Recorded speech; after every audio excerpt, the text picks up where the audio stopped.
Hello and welcome to Housing TV News at the top of the hour, coming to you from our studio in the nation's capital, Abuja. I am Nimana Bagudu. Our top stories. Federal government suspends over 200 billion naira monthly on electricity subsidies.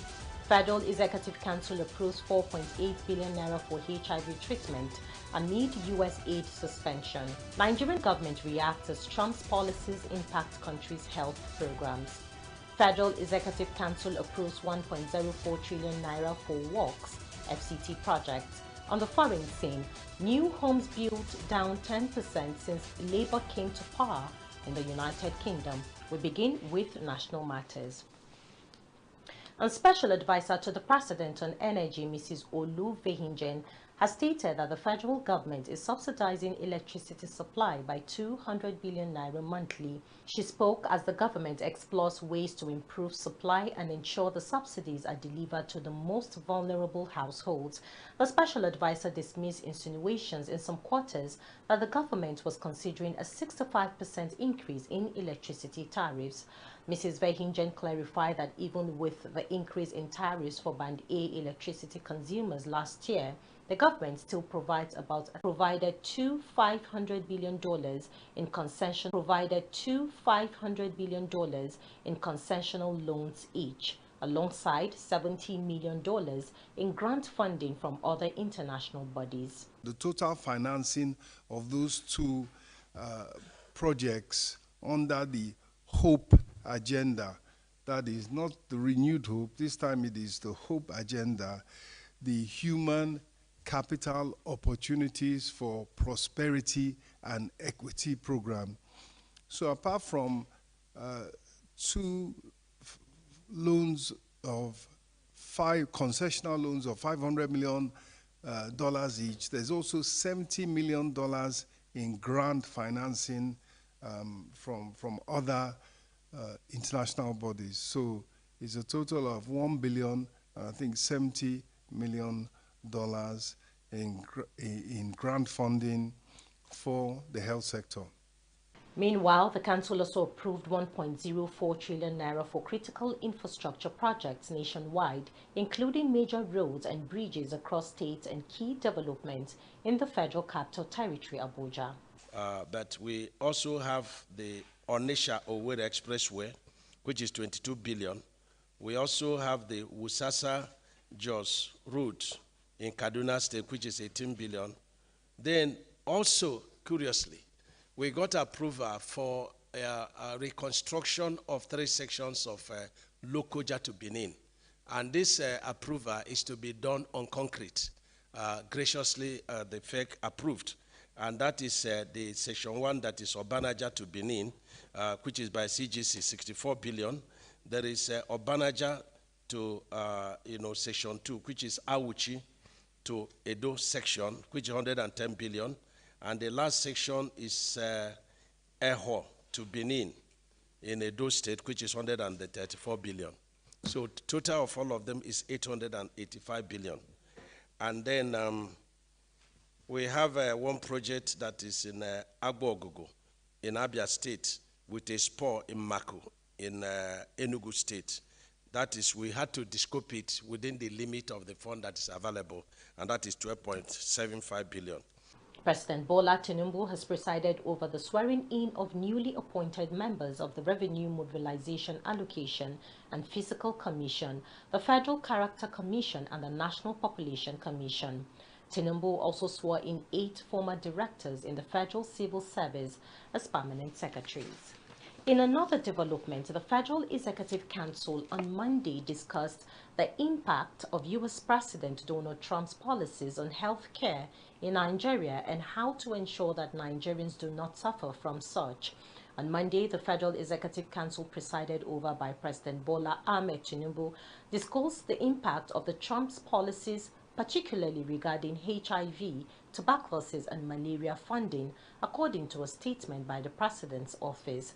The meeting then set up a multi-ministerial committee that would include representatives from the Ministries of Finance, Health, Defense, and Environment, as well as the Governors Forum. The committee was tasked with developing a transition and sustainability plan to mitigate potential funding disruptions of the health programs in Nigeria. Now, a non-governmental organization trainings through the year, vocational training that will help you gain financial independence and contribute to your communities. The church will continue to support the upliftment, encouragement, and the love towards you. It is our duty and privilege to serve as sources of hope and strength for our sisters and brothers who are in this all. In his remarks, the leader of the Lutheran Church of Christ in Nigeria, the Most Reverend Musa Pantim Philippos, assured the returnees that all hope is not lost from them, as the church is ready to offer the necessary support to enable them to reintegrate back into the society. He also spared some advice to the families of the returnees and the government, who must put the right economic policies in place that will discourage illegal migration of citizens who are forced to go abroad in search for greener pastures.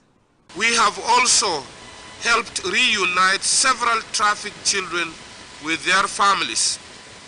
Today, we continue our work by supporting close to 75 more individuals, equipping them with the tools they need to rebuild their lives. The government must rise to its responsibility. It is not enough to offer temporary solutions. We must tackle the root causes of illegal migration and human trafficking with a long-term, comprehensive strategy. This must include better border control measures, more accessible legal migration pathways, stronger enforcement of anti-trafficking laws, and most importantly, the creation of concrete and implementable social and economic programs that empower our citizens to thrive in their own country. Archbishop, the Lutheran Church of Christ in Nigeria, the representatives of the National Agency for the Prohibition of Trafficking in Persons, and the National Commission for Refugees, Migrants, and Internally Displaced Persons, while commending the efforts of the Symbol of Hope project, pledged their continued support for the program. So this issue of human trafficking, migrant issues is what is pertinent to us. Any victim that is being rehabilitated without empowering the victim, both in educational empowerment or skill as acquisition, then you have not done anything. We have so many of our victims in schools, in the universities. Some beneficiaries also expressed their gratitude to the organization. And I also thank God Almighty as we receive all these gifts. God will open more ways for us so that we will get something to do in our life in the mighty. You know, to start over again or to build up now. What they have done to all of us, we really appreciate it. Thank you so much. The group also charged the media to continue to sensitize citizens on the antics of human traffickers as well as the danger of illegal migration. The Economic and Financial Crimes Commission on Monday rearraigned former Minister of Power and Steel, Dr. Olun Agunloye, before a Federal Capital Territory High Court, APO. He was rearraigned on allegations bordering on the award of a contract for the construction of 3,960 megawatts Mambila Hydroelectric Power Station in Taraba. The anti-graft agency rearraigned him on an amended 7-count charge broadening on forgery, disobeying presidential directive, and gratification. The EFCC alleged that Agunloye awarded a contract from the Mambila project on May 22, 2023 to Sunrise Power and Transmission Company Limited without any budgetary provision, approval, and cash backing. The commission also alleged that the former minister received a total sum of 5.212 million naira from Sunrise Power and Transmission Company Limited and Leno Adesanya through Jide Abiodun Sotiri. It added that this was done through Agun Lawyers Guarantees Trust Bank account for conveying the federal government's approval for the construction of the Mambila Hydroelectric Power Station in favor of Sunrise Power and Transmission Company Limited while serving as minister. The former minister pledged not guilty to a 7-count amended charge when read to him in the court. We take a pause here. News stories from the build sector are up next. Stay with us.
You're still watching Housing TV News at the top of the hour. Now to the build sector.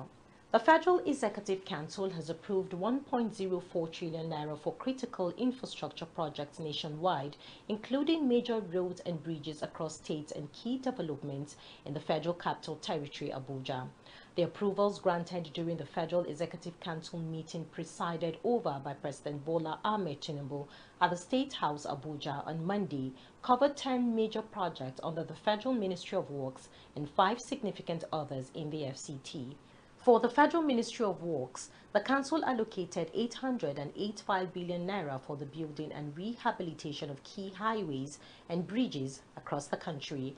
Minister of Works David Umahi announced the approvals, highlighting the government's commitment to durable road infrastructure, particularly through concrete construction.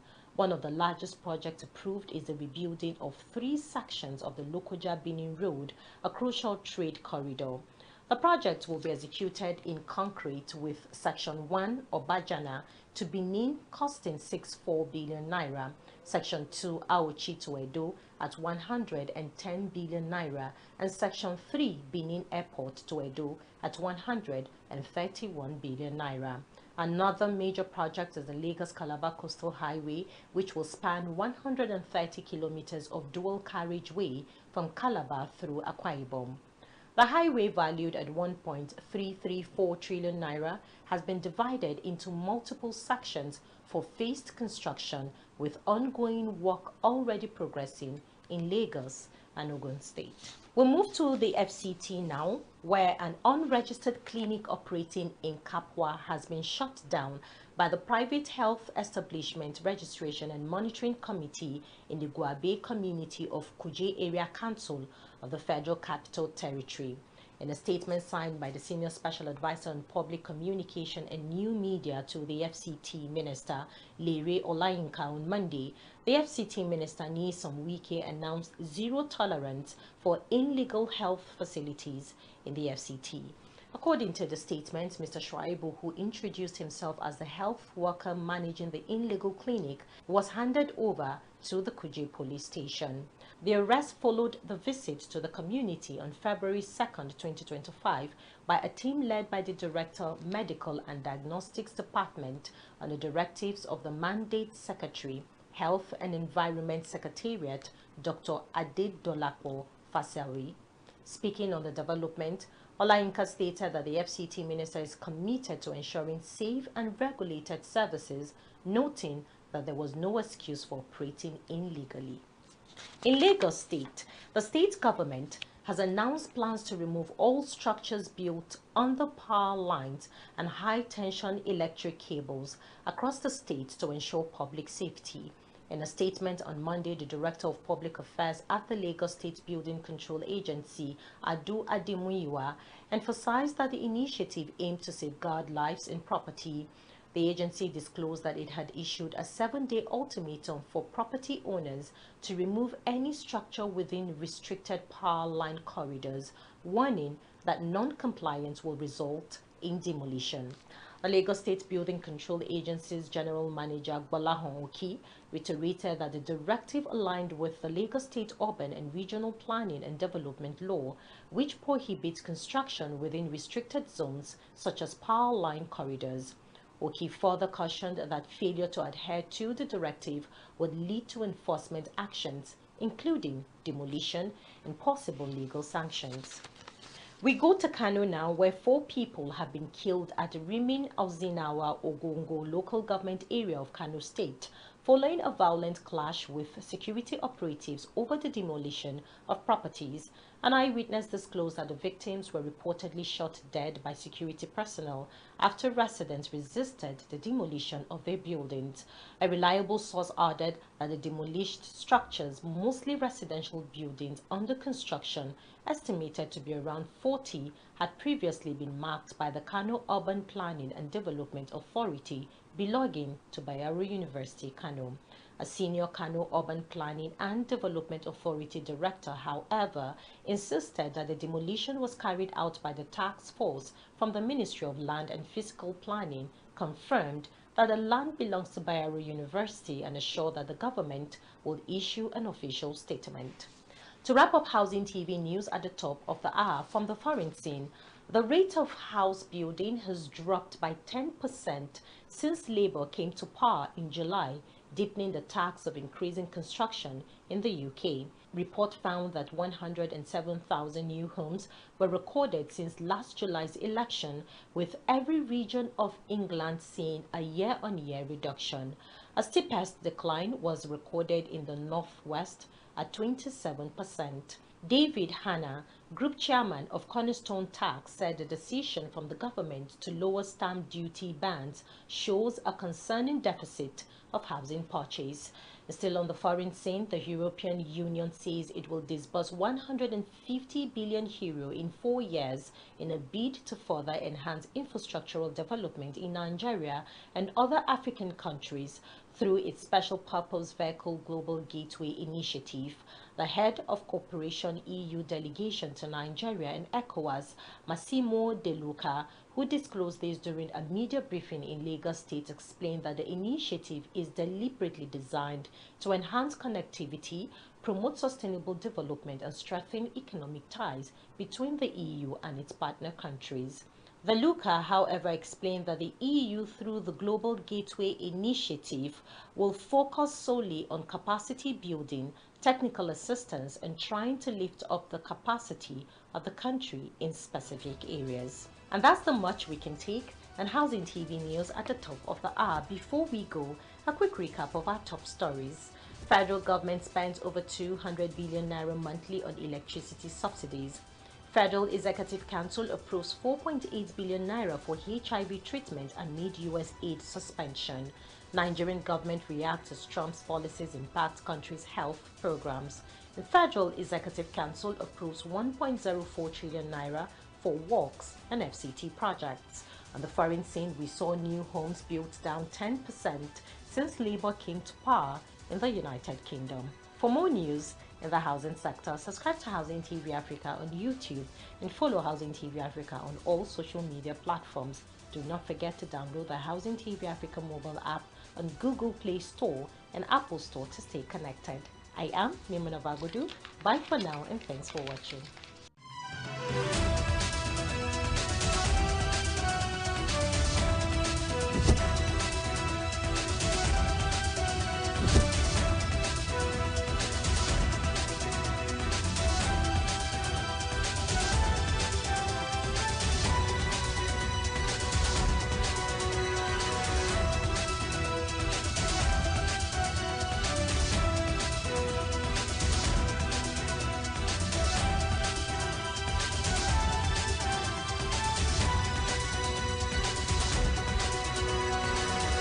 Visit Housing TV Africa on YouTube and click on the subscribe button. Subscribe to Housing TV Africa to stay updated on latest happenings in Nigeria's housing sector. Follow our social media pages, like and share our posts. On Facebook, Housing TV Africa. On Twitter, Housing TV Africa. Instagram, Housing